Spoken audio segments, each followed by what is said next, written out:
عقل مندوں کے لیے ایک زبردست مثال. ہم تربوز خریدتے ہیں، واٹر میلن، مثال کے طور پہ 5 کلو کا ایک تربوز ہم نے خریدا، اور جب اسے کھانے لگتے ہیں تو پہلے اس کا چھلکا اتارتے ہیں نا. 5 کلو میں سے کم از کم 1 کلو کا تو چھلکا نکل جاتا ہوگا، یعنی آلموسٹ 20%، 20% تو کم ہو جاتا ہے. مگر کیا کبھی ہمیں افسوس ہوتا ہے اس کا؟ کہ ہم سوچتے ہیں کہ ہم نے تو تربوز چھلکے کے ساتھ خریدا، چلو آج چھلکے کے ساتھ ہی کھا لیتے ہیں. ایسا نہیں کرتے نا. اچھا، ہم چکن بھی تو خریدتے ہیں، زندہ ثابت، اسی کو تولتے ہیں، تلواتے ہیں، پیسے دیتے ہیں، مگر جب کھانے کی باری آتی ہے، پکانے کی باری آتی ہے، تو اس کے بال، اس کی خال، اس کی آلائشیں نکل جاتی ہیں، تو ویٹ تو کم ہو جاتا ہے. مگر کبھی اس پر دکھ ہوتا ہے؟ نہیں نا.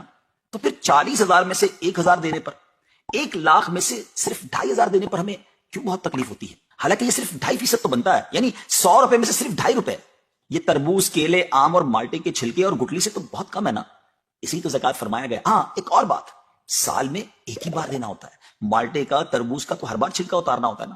یہ 100 روپے میں سے 2.5 روپے یا 1,00,000 میں سے 2,500 روپے سال میں ایک ہی بار دینا ہوتا ہے، اور اسی کو زکوٰۃ کہا گیا.